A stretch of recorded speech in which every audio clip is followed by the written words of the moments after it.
أعوذ بالله من الشيطان الرجيم بسم الله الرحمن الرحيم سأل سائل بعذاب واقع للكافرين ليس له دافع من الله ذي المعارج تعرج الملائكة والروح إليه في يوم كان مقداره 50,000 سنة فاصبر صبرا جميلا إنهم يرونه بعيدا ونراه قريبا আমাদের আজকের আলোচ্য সূরার নাম হচ্ছে সূরাতুল মাআরিজ। এই সূরাটি কোরআনুল কারীমের 70 নম্বর সূরা। সূরার আয়াত সংখ্যা হচ্ছে 44, রুকু রয়েছে 2টি। এই সূরাটি রাসূলুল্লাহ সাল্লাল্লাহু আলাইহি ওয়াসাল্লামের মক্কি জীবনে অবতীর্ণ হয়েছিল। সূরাটির নাম হচ্ছে মাআরিজ। এই সূরার 3 নম্বর আয়াত মিনাল্লাহি যিল মাআরিজ। এই মাআরিজ শব্দ থেকে সূরাটির নামকরণ করা হয়েছে মাআরিজ। মা'রাজুন শব্দ অর্থ হচ্ছে ঊর্ধ্বগমন, ঊর্ধ্বগমনের সোপান। আমরা অনেক সময় মেরাজ বলে থাকি। আমরা মেরাজের কথাও শুনেছি। মেরাজ গমন, আচ্ছা বলুন তো নিচের দিকে নাকি উপরের দিকে? উপরের দিকে। রাসূলুল্লাহ সাল্লাল্লাহু আলাইহি ওয়াসাল্লাম মসজিদে হারাম থেকে বাইতুল মুকাদ্দাস পর্যন্ত গিয়েছিলেন। এরপরে সেখান থেকে তিনি মেরাজ করেছেন, মানে উপরের দিকে গমন করেছেন। এই ঊর্ধ্বগমনকেই মেরাজ বলে। সেখান থেকেই মাআরিজ মানে ঊর্ধ্বগমনের সোপান। আর মাআরাজের বহুবচন হচ্ছে মাআরিজ, মানে সোপান সমূহ। সূরাতুল মাআরিজ ঊর্ধ্বগমনের সোপান সমূহ। এই সূরাটি রাসূলুল্লাহ সাল্লাল্লাহু আলাইহি ওয়াসাল্লামের মাক্কি জীবনে অবতীর্ণ হয়েছিল। মাক্কি সূরার অনেকগুলি বৈশিষ্ট্য রয়েছে, তন্মধ্যে 3টি প্রসিদ্ধ এবং গুরুত্বপূর্ণ বৈশিষ্ট্য আছে। সাধারণত মাক্কি সূরায় আল্লাহ রাব্বুল আলামিন তাওহীদ সম্বন্ধে আলোচনা করেছেন, আল্লাহর একাত্মবাদ সম্বন্ধে আলোচনা করেছেন।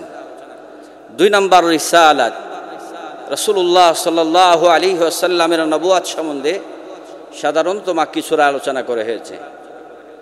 3 নম্বর হচ্ছে আখিরাত, জান্নাত জাহান্নাম, পরকালীন বিষয়গুলি আল্লাহ রাব্বুল আলামিন সাধারণত মাক্কি সূরা আলোচনা করেছেন।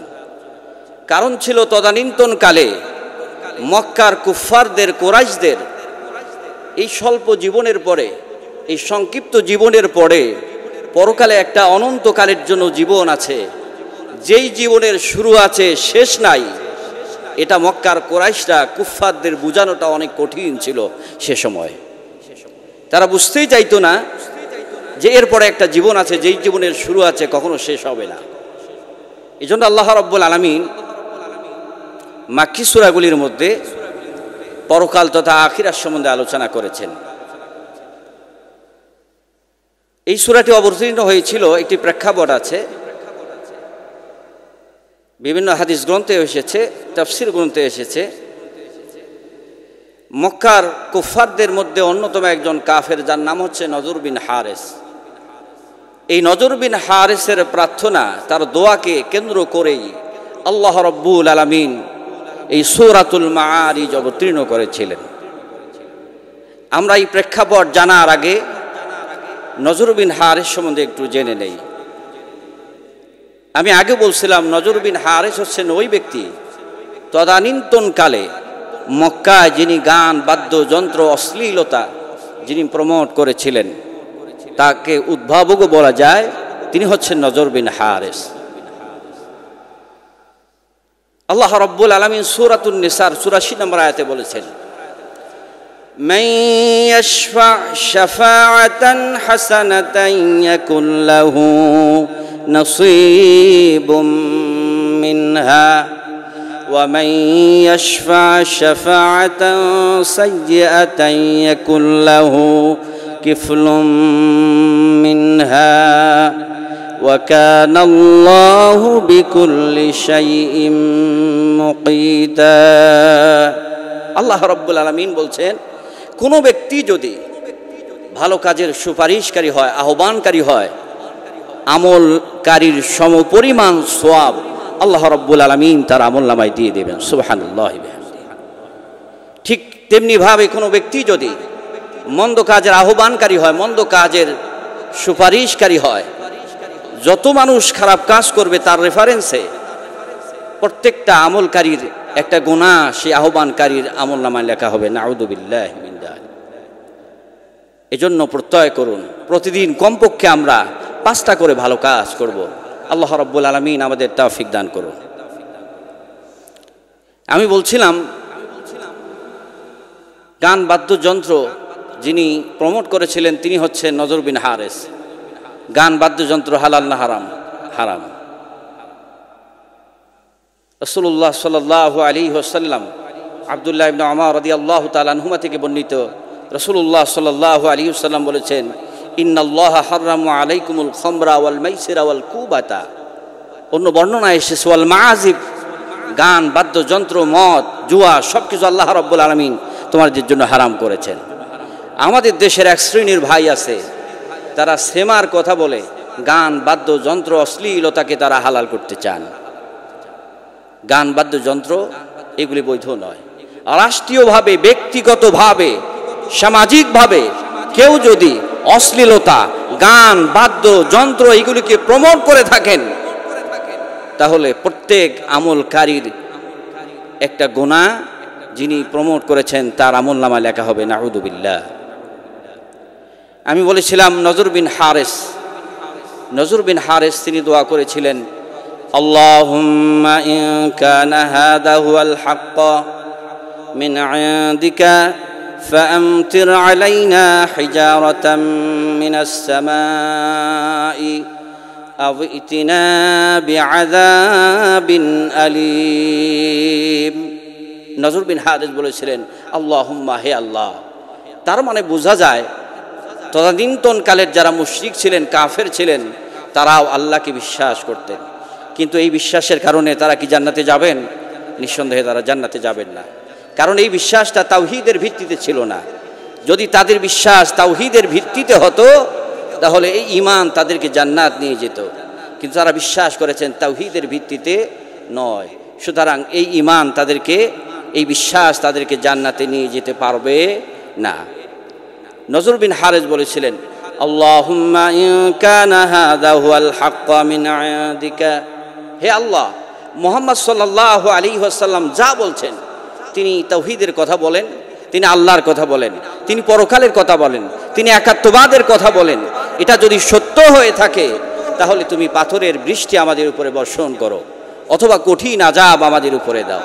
তার মানে হচ্ছে নজর বিন হারেস, মক্কার কুরাইশরা, কুফফাররা, তারা মনে প্রাণে বিশ্বাস করতেন মুহাম্মদ সাল্লাল্লাহু আলাইহি ওয়াসাল্লাম যা বলছেন আল্লাহ সম্পর্কে, পরকাল সম্পর্কে, এটা সত্য নয়। এই দৃঢ় বিশ্বাস থেকে তারা এই কথাটা বলেছিলেন যে আল্লাহ, তুমি আমাদের উপরে তুমি পাথরের বৃষ্টি অথবা কঠিন আযাব আমাদের উপরে পাঠিয়ে দাও। আল্লাহ রাব্বুল আলামিন সঙ্গে সঙ্গে আযাব পাঠাননি। এরপরে আল্লাহ তাআলা এই সূরাটি অবতীর্ণ করলেন। আল্লাহ রাব্বুল আলামিন বলেন, সাআলা সাইলুম বিআযাবিন ওয়াকি', একজন প্রার্থনাকারী, একজন সায়েল, তিনি প্রার্থনা করেছেন নির্দিষ্ট আপতিত আযাবের জন্য। লিল কাফিরিনা লাইসা লাহু দাফি', আর এই আযাবটা হচ্ছে কাফেরদের জন্য নির্দিষ্ট। এই আযাব কেউ প্রতিরোধ করতে পারে এরকম ক্ষমতা কারো নাই। কারণ হচ্ছে মিনাল্লাহি যিল মাআরিজ, এই আযাব তো তিনি পাঠিয়েছেন, তিনি পাঠাবেন, যিনি হচ্ছেন মহান রব, যিনি হচ্ছেন সোফান সমূহের মালিক। সুতরাং এই আযাবকে প্রতিহত করতে পারে এরকম ক্ষমতা কেউ পৃথিবীতে রাখে না। তা'রুজুল মালাইকাতু ওয়ার রূহু ইলাইহি ফি ইয়াউমিন কানা মিকদারুহু 50 আলফ সানা। আল্লাহ রাব্বুল আলামিন বললেন, তা'রুজুল মালাইকাতু ওয়ার রূহ, ফেরেশতারা ঊর্ধ্বগমন করে এবং জিবরাইলও করে রূহ। জিবরাইল, ফেরেশতারা এবং রূহ তারা ঊর্ধ্বগমন করে একদিনে 50,000 বছরের রাস্তা। এই আয়াতটিকে অনেক মুফাসসিরিন কেরাম বলেছেন এই আয়াতটি হচ্ছে মুতাশাবিহাত। কোরআনের আয়াত কয় ধরনের বলুন তো? 2 ধরনের। কথা বুঝতে পেরেছেন? 2 ধরনের। একটা হচ্ছে মুহকামাত, আরেকটি হচ্ছে মুতাশাবিহাত। সূরা আল ইমরানের 7 নম্বর আয়াতে আল্লাহ রাব্বুল আলামিন বলেছেন, মিনহু আয়াতুম মুহকামাতুন হুন্না উম্মুল কিতাবি ওয়া উখারু মুতাশাবিহাত। আল্লাহ বলেছেন, আমি কোরআনের আয়াতগুলি নাজিল করেছি, এই আয়াতগুলি হচ্ছে 2 রকম। কিছু হচ্ছে মুহকামাত, যার ব্যাখ্যা, যার অনুবাদ পড়লেই খুব স্পষ্ট, খুব সুন্দরভাবে বোঝা যায়, এটা হচ্ছে স্পষ্ট ব্যাখ্যা, স্পষ্ট তরজমা, এটা হচ্ছে মুহকামাত। আর একটা হচ্ছে অস্পষ্ট, সেটা হচ্ছে মুতাশাবিহাত। মুহকামাত এবং মুতাশাবিহাতের অনেকগুলি ব্যাখ্যা রয়েছে। অনেকে বলেছেন মুতাশাবিহাত ওই আয়াত যেগুলো একমাত্র আল্লাহ তাআলাই এর মর্ম, এর অর্থ, এর ব্যাখ্যা কেবলমাত্র আল্লাহ তাআলাই জানেন। কেউ কেউ বলেছেন মুতাশাবিহাত ওই আয়াত যে আয়াতগুলি ব্যাখ্যা করলে, তাফসির করলে কিছু জানা যায়, এজন্য এইগুলি মুতাশাবিহাত হচ্ছে আমরা ঈমান রাখবো। এরপর আল্লাহ রাব্বুল আলামিন বলছেন যে যারা হচ্ছে ওয়াররাসিখুনা ফিল ইলম, যারা গভীর জ্ঞানের অধিকারী, তারা বলেন প্রত্যেককে, এই প্রত্যেকটা আয়াতেই আল্লাহর পক্ষ থেকে এসেছে আমান্না বি, এগুলির উপরে আমরা ঈমান আনলাম। এজন্য যারা ঈমানদার, যারা আল্লাহকে ভয় করেন, তারা বলবেন আল্লাহ যা পাঠিয়েছেন আমরা তার উপরে ঈমান আনলাম। এটা হচ্ছে ঈমানদারদের কথা।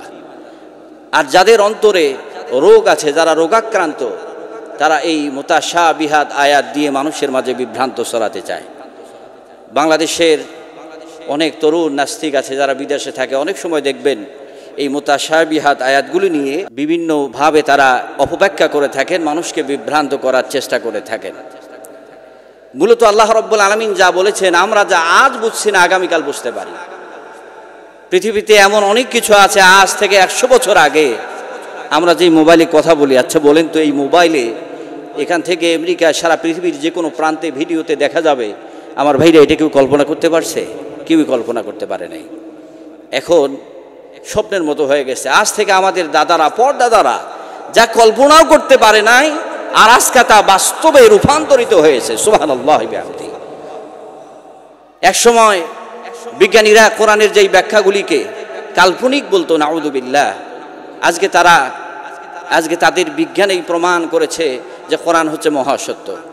সুতরাং আমাদের আল্লাহ তাআলা স্বল্প জ্ঞানের অধিকারী করে পৃথিবীতে পাঠিয়েছেন। আমরা যদি লজিক দিয়ে সব কিছু চিন্তা করতে চাই, সব কিছু লজিক দিয়ে, আমাদের এই স্বল্প মেধা দিয়ে আমরা সব বিবেচনা ব্যাখ্যা করতে পারবো না। অনেক সময় আপনি বিভ্রান্ত হয়ে যেতে পারেন। এজন্য আল্লাহ রাব্বুল আলামিন যা পাঠিয়েছেন আমরা এটার উপরে ঈমান আনলাম। আমি একটা জাস্ট এক্সাম্পল একটা বলছি।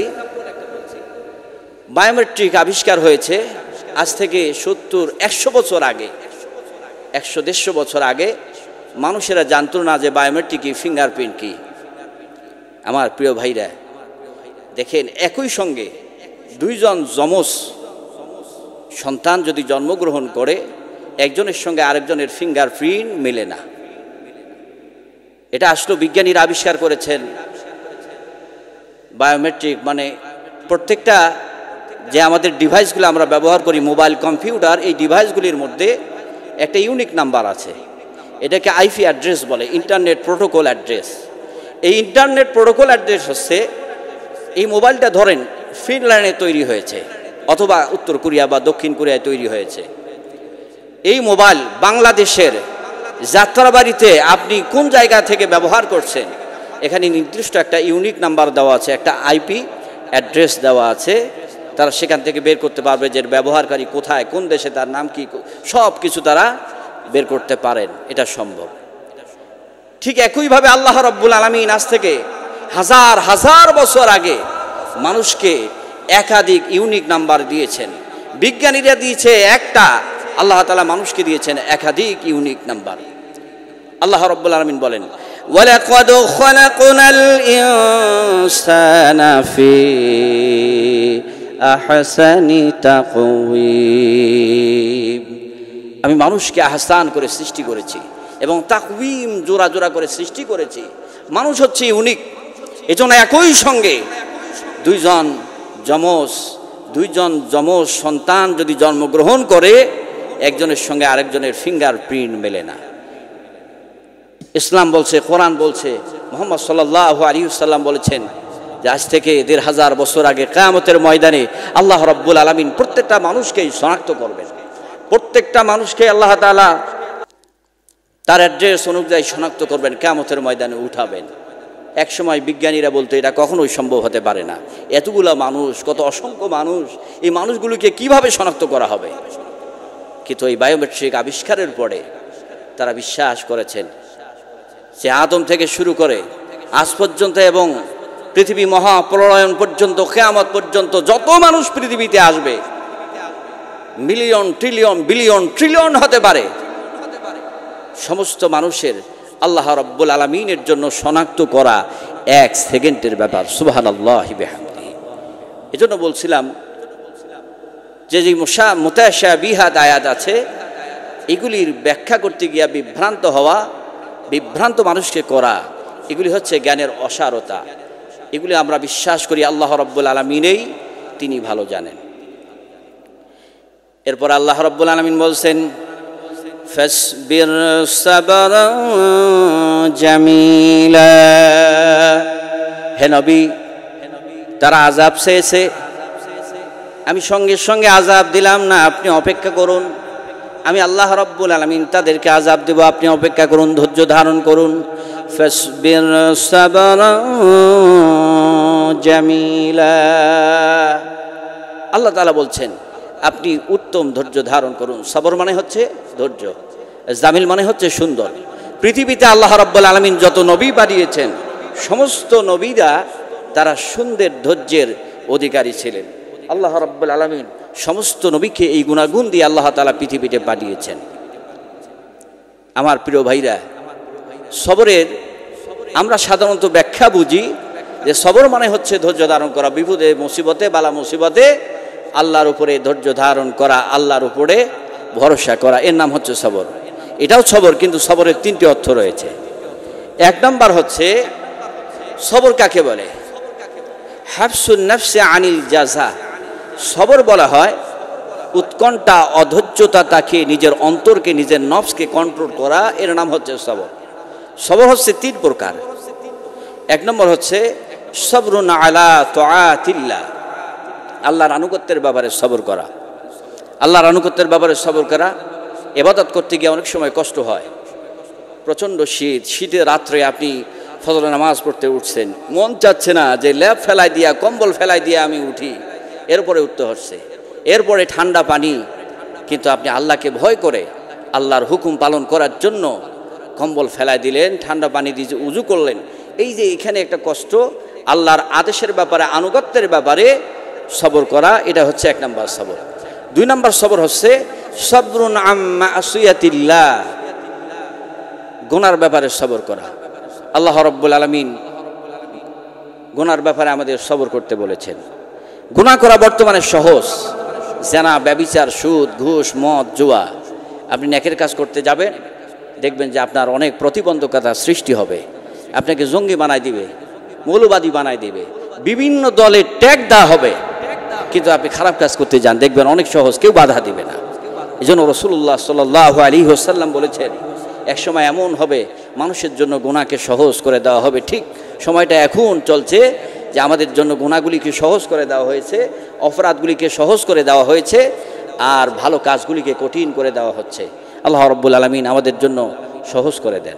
3 নাম্বার হচ্ছে বিপদে বালা মুসিবতে সার্বক্ষণিক আল্লাহ রাব্বুল আলামিনের উপরে ধৈর্য ধরা, আল্লাহর উপরে তাওয়াক্কুল করা, এটা হচ্ছে একটা সবর, এটা হচ্ছে 3 নাম্বার সবর। পৃথিবীতে যত নবী এসেছেন আমি বলেছি সমস্ত নবীরা, সমস্ত আম্বিয়া আলাইহিমুসসালামেরা তারা সুন্দর সবর করেছেন। সুন্দর সবর কাকে বলে? আল্লাহ রাব্বুল আলামিন সূরাত ইউসুফে বলেছেন ফাসাবরুন জামিল। ইয়াকুব আলাইহিস সালাম তিনি সন্তান হারিয়েছেন, ইউসুফ আলাইহিস সালামকে হারিয়ে ফেলছেন, তার ছোট সন্তানও নাই।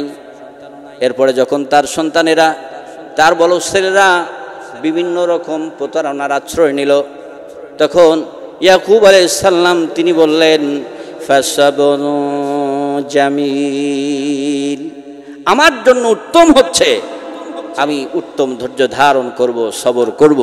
আর এই সবরের ফলাফলটাই স্পষ্ট। আল্লাহ রাব্বুল আলামিন কূপ থেকে ইউসুফ আলাইহিস সালামকে উঠায় নিয়ে মিশরের রাজ সিংহাসনে বসিয়ে দিয়েছেন। সুবহানাল্লাহ। এর নাম হচ্ছে সবর। আইয়ুব আলাইহিস সালামের কথা আপনারা শুনেছেন, আপনারা ঘটনাও জানেন। আইয়ুব আলাইহিস সালাম তিনি পয়গম্বর ছিলেন, তার অনেক স্ত্রী ছিল। এক ধরনের ব্যাকটেরিয়া তাকে আক্রমণ করলে তিনি অসুস্থ হয়ে গেলেন, শরীরে পোকা। সর্বশেষ তাফসীরের কিতাবে লিখেছে তার জিহ্বায় পোকা লেগেছে। আমরা হলে কি করতাম বলেন তো? আমরা হলে বলতাম, আল্লাহ আমি তোমার নবী, জিহ্বা দিয়া মানুষের কালেমার দাওয়াত দেই, তাওহীদের দাওয়াত দেই, সেটাও তুমি বন্ধ করে দিলা, আমার জিহ্বা ভালো করে দাও। আমরা হলে এমনটা বলতাম। আইয়ুব আলাইহিস সালাম সুদীর্ঘ 8 কিংবা 18 বছর পর্যন্ত এই রোগে আক্রান্ত ছিলেন, ব্যাকটেরিয়া। সর্বশেষ যখন জিহ্বায় পোকা ধরেছে, আইয়ুব আলাইহিস সালাম একটা চমৎকার দোয়া করেছেন। কি ধৈর্যের পরিচয় দিয়েছেন, আল্লাহু আকবার। খেয়াল করুন, আইয়ুব আলাইহিস সালাম বললেন ওয়া আইয়ুবা ইয নাদা রাব্বাহু আন্নী মাসসানি আয-যুরু ওয়া আনতা আরহামুর রাহিমিন। আইয়ুব আলাইহিস সালাম বললেন, হে আমার রব, হে আমার প্রতিপালক, আমার আল্লাহ, আমাকে এক ধরনের রোগাক্রান্ত, আমি এক ধরনের ব্যাকটেরিয়া আক্রান্ত হয়েছি। আল্লাহ আমার শরীরে পোকা ধরেছে, সর্বশেষ যেই জিহ্বা দিয়ে তোমার রাখি সেই জিহ্বাও পোকা লেগেছে। উনি শুধু এতটুকু বললেন, আন্নী মাসসানি আয-যুরু, হে আমার রব, আমাকে দুঃখ কষ্ট ক্লেশ আমার স্পর্শ করেছে। ওয়া আনতা আরহামুর রাহিমিন, আল্লাহ তোমার পরিচয় হচ্ছে তুমি হচ্ছে রহমান, তুমি হচ্ছে সমস্ত দয়ালুদের একমাত্র দয়ালু, তুমি হচ্ছে মহান দয়ালু। আল্লাহ তুমি আমাকে ভালো করে দাও। সুবহানাল্লাহ। কত সুন্দর দোয়া তিনি করেছেন। আল্লাহ রাব্বুল আলামিন বললেন, আইয়ুব পা দিয়ে আঘাত করো।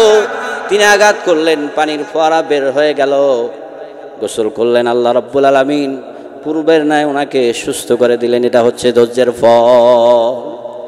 এরপরে আমরা হযরত ইউনূস আলাইহিস সালামের কথা শুনেছি, তাফসীরে অনেকগুলি ঘটনা এসেছে। ইউনূস আলাইহিস সালাম তিনি আল্লাহর পয়গম্বর ছিলেন। তার কওমের লোকদের বললেন আল্লাহর আযাব আসবে। এই কথা শুনে কওমের লোকেরা এত কান্নাকাটি শুরু করে দিল। তাফসীরের কিতাবে লিখেছে যে তাদের সন্তানগুলি পাহাড়ের এক কোণায় রেখে আসলো, আর মারা এক জায়গায়, মারা কান্না করে, সন্তানরা কান্না করে। আল্লাহ রাব্বুল আলামিন ইউনূস আলাইহিস সালামের কথা অনুযায়ী সন্ধ্যার মধ্যে আযাব পাঠালেন না। ইউনূস আলাইহিস সালাম নৌকায় উঠে যাচ্ছিলেন, অনেক লম্বা ইতিহাস আমি সংক্ষেপে বলছি। এরপরে তাকে সেই সাগরে ফেলায় দেওয়া হলো, মাছ গিলে ফেললো। ইউনূস আলাইহিস সালাম গভীর সমুদ্রে অন্ধকার, এরপরে মাছের পেটের অন্ধকার, দুই অন্ধকারের ভিতরে গেলেন। আল্লাহ রাব্বুল আলামিন নির্দেশ দিয়ে দিলেন মাছকে, মাছ তুমি আমার ইউসুফকে তার কোনো ক্ষতি করতে পারবা না, খেতে পারবা না, বরং আমি তোমার পেটে ইউনূসকে সংরক্ষণ করার জন্য পাঠিয়েছি।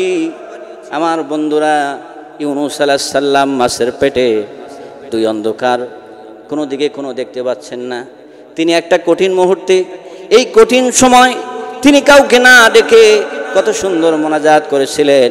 ইউনূস আলাইহিস সালাম বলেছিলেন, আল্লাহ ইলাহা ইল্লা আনতা সুবহানাকা ইন্নী কুনতু মিনাল যালিমিন। তিনি তিনটি দোয়া করেছেন, তিনটি শব্দ বলেছেন, লা ইলাহা ইল্লা আনতা, তুমি ছাড়া কোনো ইলাহা নাই, তুমি ছাড়া কোনো রব নাই। উনি তাওহীদের সাক্ষী দিলেন, হে আমার রব, আমি সমুদ্রের নিচের অন্ধকারে, এরপরে মাছের পেটের অন্ধকারে, তুমি ছাড়া কোনো আমার রব নাই, কোনো মালিক নাই। লা ইলাহা ইল্লা আনতা, তিন ডাকলেন। এরপরে বললেন সুবহানাকা, আল্লাহ আমি তোমার পবিত্রতা বর্ণনা করছি। 2 নম্বর শব্দ। 3 নম্বর, ইন্নী কুনতু মিনাজ যালিমিন। 3 নম্বরে বললেন রব্বুল আলামিন, আমার পরিচয় হচ্ছে আমি হচ্ছে জালেমদের অন্তর্ভুক্ত হয়েছি, আল্লাহ তুমি আমাকে ক্ষমা করে দাও। আল্লাহু আকবার। ইউনূস আলাইহিস সালামের কি চমৎকার দোয়া, লা ইলাহা ইল্লা আনতা সুবহানাকা ইন্নী কুনতু মিনাজ যালিমিন। কি চমৎকার দোয়া তিনি করেছেন। আল্লাহ রাব্বুল আলামিন তার দোয়া শুনলেন। আল্লাহ রাব্বুল আলামিন বলেন, ফাস্তাজাবনা লাহু ওয়া নাজ্জাইনাহু মিনাল গাম্মি ওয়া কাযালিকা নুজিল মুমিনিন। হযরত ইউনূস আলাইহিস সালাম তিনি দোয়া করলেন, আল্লাহ রাব্বুল আলামিন তার দোয়া কবুল করে নিলেন, আল্লাহ তাআলা তাকে মুক্ত করে দিলেন। এটা হচ্ছে সবর। সমস্ত নবীরা তারা সবরুন জামিল, উত্তম সুন্দর ধৈর্য করেছেন। ধৈর্য সুন্দর আছে, অসুন্দর আছে, পরিত্যাগও সুন্দর আছে, অসুন্দর আছে। একই সঙ্গে যত পৃথিবীতে নবী আল্লাহ তাআলা পাঠিয়েছেন, সমস্ত আম্বিয়া আলাইহিমুস সালামেরা মানুষের সঙ্গে সম্পর্ক ত্যাগ করলে সুন্দর পরিত্যাগ করেছেন। আমরা অনেক সময় সমাজ ছেড়ে দেই। আমার প্রিয় ভাইরা, আপনি ওই সমাজের থেকেই সমাজ পরিবর্তন করার চিন্তা করুন। রাসূলুল্লাহ সাল্লাল্লাহু আলাইহি ওয়াসাল্লাম যে সময় তাকে মক্কায় পাঠিয়ে দেওয়া হয়েছিল, আল্লাহ রাব্বুল আলামিন নবুয়তি দান করেছেন। পরিবেশ কি অনুকূলে ছিল নাকি প্রতিকূল ছিল? সম্পূর্ণরূপে একটা প্রতিকূল পরিবেশে আল্লাহ তাআলা তাকে পাঠিয়েছেন, নবুয়তি দান করেছেন। তিনি যদি সব কিছু বাদ দিয়ে এখানে সম্ভব নয় আমি চলে গেলাম, তাহলে কি এতগুলি মানুষ ইসলাম কবুল করত? ইসলাম কবুল করত না। আর ইসলামের এই বিজয় আল্লাহ রাব্বুল আলামিন দানও করতেন না। এজন্য আম্বিয়া আলাইহিমুস সালাম তারা উত্তম পরিত্যাগ করেছেন।